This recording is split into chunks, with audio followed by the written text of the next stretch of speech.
Professor Chalmers, would you mind telling us a bit what is the future of young scientists in hypertension research?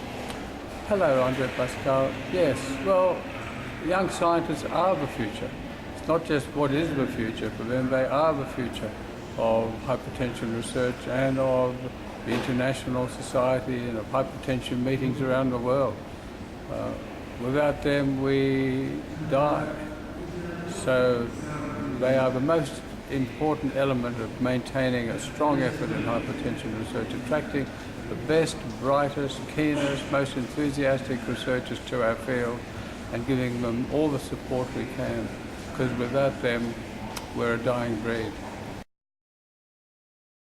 I say, what role should new investigators play in activities of leading hypertension societies such as the ESH or the ISH? The most important for young investigators to do is good research. We've got to get the best young researchers, and they've got to do good research.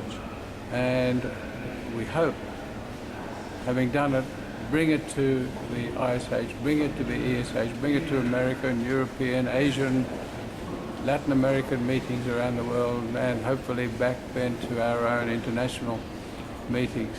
But that's the most important thing, to do the very best research, get it supported with the support of their mentors, with the support of senior members of the hypertension research community, do good work, present it at these meetings, get it published, and establish a track record so they can take over from the old guard. Because one of the things which has worried me most over the last 10 or 15 years is the need to see the next generation come through and take over the mantle and carry it and take us into new realms of research over the next 1, 2, 3 decades.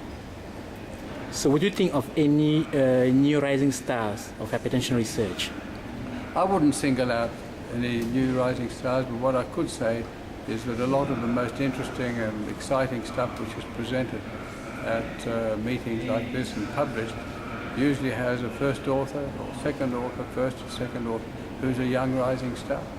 So we just have to hope that those who lead our major studies and are the people who at the front end of doing the hard work rise to positions of laboratory head, group head, department head in the field of hypertension and cardiovascular protection.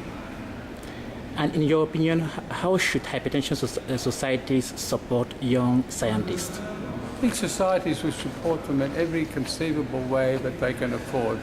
Not every society can do everything, but things which exist already, young investigator grants to help young investigators to come to the meetings, because usually their own institutions cannot bear the brunt of sending them across the world to wherever the meeting is held, especially international meetings. Then maybe help them with accommodation, help by having special sessions for young investigators, either poster sessions or oral sessions, or, as I think the International Society is very, very laudably done. I think it's a very good initiative, having a new investigator group which meets and which has its own symposia and its own scientific sessions, and does so not just at our own international society meetings, but at meetings of other societies around the world. I think that's a very good initiative. Now, talking about yourself, how did you start your career as a researcher? Oh, I started many years ago, 1958. Halfway through my medical course, I broke off the course to do a year of Bachelor of Medical Science with a man who became my mentor, eventually one of my closest friends and colleagues, but it was Professor Paul Corner, who ended up getting the Volhart Award of the ISH and the Folkoff Award of the ESH.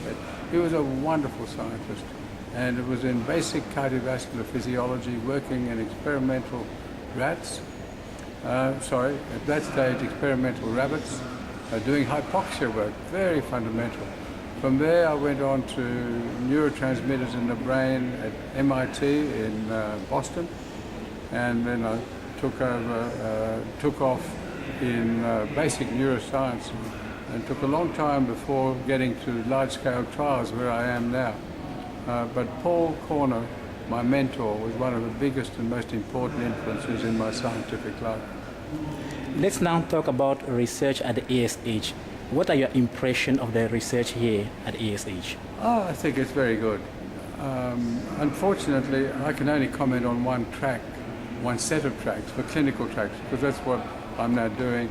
And so watching the late breakers for new studies in clinical trials and in major observational studies is exciting. I think the ESH is one of the best meetings in the world at bringing together young and old, basic and clinical, people from all fields related to hypertension and cardiovascular research. And the organisation is always magnificent. I think it's one of the absolutely top meetings. And maybe the last question, do you have any thoughts on what area of research might be exciting for us at the ISH in 2014? Well, one thing I keep hoping, I've kept hoping for 20 years, is that genetics would eventually come through and show us something. And I suspect one of these days it will, maybe 2014. It certainly hasn't been 2013 or 2012 or 2010, even though we keep hoping. But one of these days we will see the use of modern genomics and genetics transforming the way we diagnose, investigate, choose therapies for people with hypertension and cardiovascular disorders. That's one. I would hope to see 2 or 3 major new trials. One of the things that is lacking is new drugs.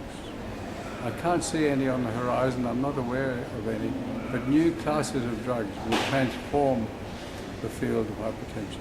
And I've heard people talk about new developments underway in the very basic laboratory stage, which might transform things. And that's what we need in this field, some new therapies to give the whole field a boost with excitement, sponsorship,